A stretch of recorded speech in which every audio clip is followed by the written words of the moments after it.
President Marcos has no spokesperson, no? We all know that. But it seems that in terms of foreign policy, a lot of people would like to speak. Mm. Why? Why don't you just let the president speak?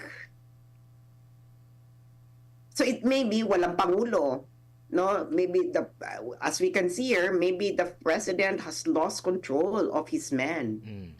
Bakit ang dami-dami nagsasalita dito sa foreign policy? Lahat ba kayo dapat magsalita? Mm. Ngayon lang ako nakakita na lahat, my God, pati ultimo, ano ba to, spokesperson.